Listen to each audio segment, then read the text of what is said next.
ये कहानी एक ऐसी लड़की की है जो कि अपने घर से भागने के बाद एक ऐसे आदमी के घर में जाकर फंस जाती है जो कि उसे किडनैप करके अपने घर में रख लेता है। और इसके बाद ये आदमी उस लड़की के साथ क्या करता है, चलिए पता लगाते हैं आज की इस कहानी से। इस कहानी की शुरुआत एक कपल को दिखाते हुए होती है जिसमें लड़की का नाम लिली और लड़के का नाम नील होता है। अब क्योंकि लिली अपने इसी बॉयफ्रेंड के साथ अपने घर से भाग आई थी क्योंकि उसका जो सौतेला बाप था वो उसके साथ बहुत ही गलत व्यवहार किया करता था। खैर अब ये दोनों लोग जंगल से होकर आगे जा रहे होते हैं, लेकिन ये चलते हुए काफी थक गए थे, इसलिए ये वहीं जंगल में टेंट लगाने का फैसला करते हैं। खैर अब लिली अपना फोन निकालती है ताकि वो अपनी माँ को बता सके कि वो लोग ठीक हैं, लेकिन तभी उसका बॉयफ्रेंड नील उसे ऐसा करने से रोक लेता है। वो उससे कहता है कि अगर तुमने अपने फोन को ऑन किया तो तुम्हारे फादर को हमारी लोकेशन के बारे में पता लग जाएगा। खैर अब इसके बाद ये दोनों टेंट लगाने लगते हैं। जब ये लोग टेंट के अंदर सो रहे होते हैं तब लिली को अपने फादर के बुरे सपने आते हैं जो कि उसे अक्सर आते थे। अब इसके बाद जब लिली टेंट से बाहर आती है तब उसे नील कहीं नहीं मिलता, और बुरी बात ये थी कि उसका जो फोन था वो भी नील के पास ही था। अब क्योंकि वो कुछ कर नहीं सकती थी इसलिए वो वापस टेंट में सो जाती है और अगली सुबह नील को ढूंढने के लिए निकल पड़ती है। वो जंगल में नील को इधर उधर आवाजें देकर उसे ढूंढ रही थी। अब इतने में ही उसे एक घर दिखाई देता है और वो उस घर में हेल्प मांगने के लिए चली जाती है।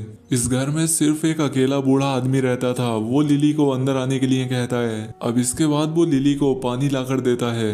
अब यहाँ पर लिली कुछ देर तक उस बूढ़े आदमी से बात करती है, लेकिन उसे इस जगह पर कुछ ठीक नहीं लग रहा था और अब इसीलिए लिली वहां से जाने लगती है, लेकिन वो बूढ़ा आदमी अब लिली को वहां से जाने नहीं देता।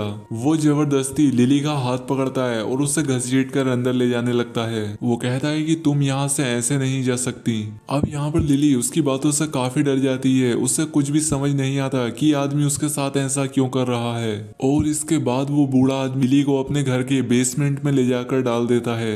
लिली को बेसमेंट में आकर काफी सारी चीजें दिखाई देती हैं, जहाँ पर उसे एक लड़की के मिसिंग होने की एक न्यूज भी दिखाई देती है। खैर अब अगले दिन वो आदमी लिली के लिए खाना लेकर आता है तो लिली उस आदमी से अपने बॉयफ्रेंड के पास जाने के लिए कहती है। ये बात सुनकर उस आदमी को गुस्सा आ जाता है और वो जवाब में कहता है कि मैं तुम्हें फिर से जाने नहीं दे सकता। यहाँ पर लिली उस आदमी की ये बात सुनकर काफी कंफ्यूज हो जाती है और वो समझ ही नहीं पाती कि ये आदमी किस बारे में बात कर रहा है। दरअसल ये आदमी जिसका नाम इवान था, पहले इसकी एक बेटी हुआ करती थी जिसका नाम कैथरीन था। इवान चाहता था कि उसकी बेटी स्पोर्ट्स में बहुत आगे बढ़े, इसलिए वो उसकी काफी मदद करता है। लेकिन एक बार जब इवान की वाइफ यानी कि कैथरीन की मोम का एक कार एक्सीडेंट हो जाता है तो उससे दुखी होकर कैथरीन घर छोड़कर भाग जाती है, जिसके बाद से ही इवान का दिमाग खराब हो गया। वो काफी डिस्टर्ब रहने लगा और इसीलिए जब उसे लिली दिखाई देती है तब वो उससे कैथरीन यानी कि अपनी बेटी समझ लेता है। लेकिन ये बात अभी तक लिली को पता नहीं थी कि इवान उसे कैथरीन समझ रहा है। खैर अब एक दिन इवान उसके पास एक दरी लेकर आता है और उससे उस पर लेटने को कहता है। अब इससे लिली काफी डर जाती है कि पता नहीं अभी उसके साथ क्या करेगा,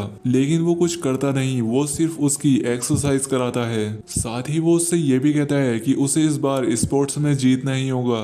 अब लिली के कुछ भी समझ नहीं आ रहा था कि आखिर ये आदमी बात किस बारे में कर रहा है। वो इस आदमी को एक सन की पागल बूढ़ा समझती है, लेकिन इवान लिली को अपनी बेटी कैथरीन समझ रहा था, इसीलिए वो उसके साथ कुछ भी गलत नहीं करता और वो उसे घर में बंद इसलिए रख रहा था क्योंकि वो डरा हुआ था कि कहीं उसकी बेटी उसे छोड़कर फिर से ना भाग जाए। खैर अब अगले दिन ये दोनों आपस में बैठकर डिनर करते हैं और इसी बीच इन दोनों में काफी सारी बातें होती हैं। तभी यहाँ पर इवान लिली को कैथरीन कहकर बुलाता है और अब यहाँ पर लिली भी थोड़ा समझ जाती है कि शायद ये आदमी उसे उसकी बेटी कैथरीन समझ रहा है। इवान अपनी बेटी कैथरीन को बहुत प्यार किया करता था, लेकिन इस सब से लिली का कोई मतलब नहीं था, इसलिए वो यहाँ से सिर्फ भागना चाहती थी क्योंकि वो इस आदमी को ठीक से जानती भी नहीं थी। वो यहाँ पर लिली से बहुत सारी एक्सरसाइज कराता है और वो ऐसा इसलिए कर रहा था क्योंकि उसकी बेटी कैथरीन भी स्पोर्ट्स में पार्टिसिपेट करने वाली थी। अब एक दिन लिली को इवान की असली बेटी की एक डायरी मिलती है जिसमें कैथरीन के बारे में बहुत सारी बातें लिखी थी, जिससे उसे कैथरीन के बारे में सभी बातें पता चलना शुरू हो जाती हैं। जिसमें लिखा हुआ था कि कैथरीन अपने फादर से परेशान होकर यहाँ से भाग गई है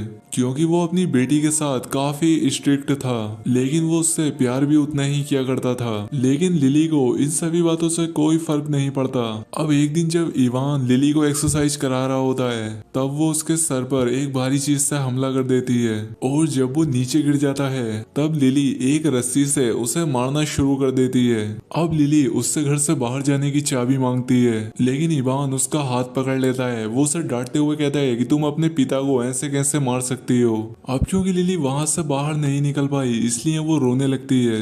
अब थोड़ी देर के बाद जब लिली खाना खाने के लिए जाती है, तब वहां पर इवान बिना शर्ट के बैठा हुआ था, जहां पर लिली की पिटाई की वजह से उसके शरीर पर कई सारे निशान बने हुए थे। लेकिन इवान अभी भी अपनी बेटी से बिल्कुल भी गुस्सा नहीं था और इसलिए लिली उसे सॉरी बोलती है। अगले दिन इवान उसे ग्राउंड में रनिंग के लिए लेकर जाता है। जब वो प्रैक्टिस कर रही होती है, तब उसी दौरान वो भागने का फिर से ट्राई करती है। वो ताले को तोड़कर भागने ही वाली होती है कि इवान पीछे से आकर उसे फिर से पकड़ लेता है। वो अपनी बेटी को फिर से खोना नहीं चाहता था, इसलिए वो लिली को कुछ ज्यादा ही जोर से खींच देता है, जिसकी वजह से उसका घुटना फ्रैक्चर हो जाता है।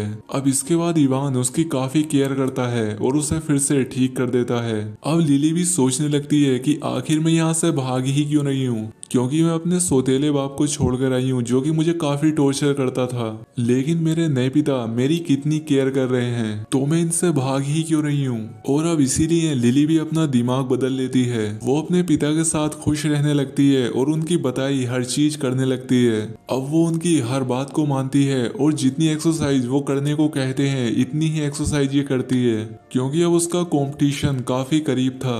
अब कई दिन बीत जाते हैं और ये दोनों बाप बेटी एक साथ काफी खुशी के साथ रहते हैं। और अब लिली का भी यहाँ पर बहुत मन लगने लगा था। अब इवान की बेटी यानी कि कैथरीन का बर्थडे आने वाला था, लेकिन लिली को इस बारे में बिल्कुल भी पता नहीं होता। उसे ये बात इवान के सरप्राइज से पता चलती है।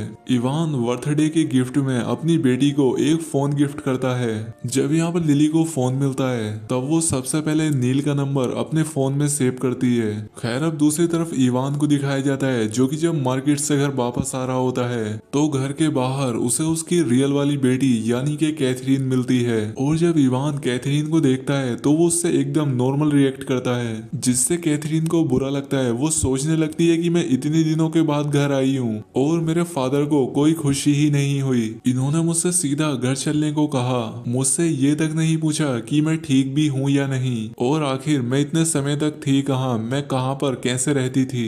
अब क्योंकि इवान को कैथरीन और लिली के बीच कोई भी फर्क नहीं लगता, क्योंकि उसका दिमाग उसे फर्क के बारे में समझा ही नहीं पा रहा था, इसीलिए वो उसे एक जैसी लग रही थी। और इसीलिए वो कैथरीन को भी लिली समझकर उसके साथ एकदम नॉर्मल रिएक्ट कर रहा था। लेकिन कैथरीन को अपने फादर को देखकर कुछ समझ नहीं आ रहा कि वो ऐसा क्यों कर रहे हैं। खैर अब कैथरीन जब अपने कमरे में जाती है, तब उसे उसी की डायरी मिलती है जो कि उसे टेबल पर रखी हुई मिलती है। अब वो उस डायरी को खोलकर देखती है और जब वो पेज पलटकर आखिरी पेज पर जाती है, तब वो देखती है कि जहाँ पर उसने एंड किया था उसके आगे भी उसकी डायरी में किसी ने लिखा था। इतने में ही लिली भी वहां पर आ जाती है। वो कैथरीन से कहती है, तो तुम आ ही गई, वैसे मुझे लगा नहीं था कि तुम वापस आओगी और आज तुम्हारा बर्थडे है। लिली उससे विश करती है। कैथरीन लिली को नहीं पहचानती, इसलिए वो उससे पूछती है कि तुम कौन हो और यहाँ चल क्या रहा है। जिस पर लिली कहती है कि अब मैं यहाँ पर रहती हूँ, मैं तुम्हारे रूम में रहती हूँ, तुम्हारे ही बेड पर सोती हूँ और अब मैं तुम्हारे फादर की बेटी भी हूँ। यहाँ पर लिली उससे ये भी कहती है कि जब तुम्हारी मोम का कार एक्सीडेंट हुआ था, तब तुम्हारे फादर को तुम्हारी सबसे ज्यादा जरूरत थी और जब तुम्हें उन्हें सहारा देना चाहिए था, तब तुम उन्हें छोड़कर चली गई थी। लेकिन मैं ऐसा नहीं करूंगी, मैं उन्हें छोड़कर कहीं नहीं जाऊंगी। और अब लिली एक चाकू उठाती है और उसे कैथरीन के पेट में मार देती है और कैथरीन वहीं पर मारी जाती है। बाहर से इवान अपनी बेटी को आवाज लगाता है। वो उससे पूछता है कि अंदर सब कुछ ठीक चल रहा है या नहीं, और लिली अपने फादर से आकर कहती है कि अंदर सब कुछ ठीक है। और यहीं पर ये मूवी एंड हो जाती है। अब क्योंकि दोस्तों इवान का दिमाग ऐसा हो चुका था कि वो दो लड़कियों के बीच का डिफरेंस समझ ही नहीं पाता था और उसके साथ ऐसा उसकी वाइफ के एक्सीडेंट के बाद हुआ जब उसकी बेटी तक ने भी उसे छोड़ दिया था। और इसीलिए जब उसने लिली को देखा तब उसने उसे ही अपनी बेटी मान लिया। और अब लिली के भी रास्ते में कोई नहीं है, वो हमेशा इवान की बेटी बनकर रहेगी। तो दोस्तों, अगर आपने इस वीडियो को आखिर तक देख लिया है तो कमेंट करके बताएं कि आपको ये वीडियो कैसी लगी। तो आज के लिए बस इतना ही, मिलते हैं हमारी नेक्स्ट वीडियो में।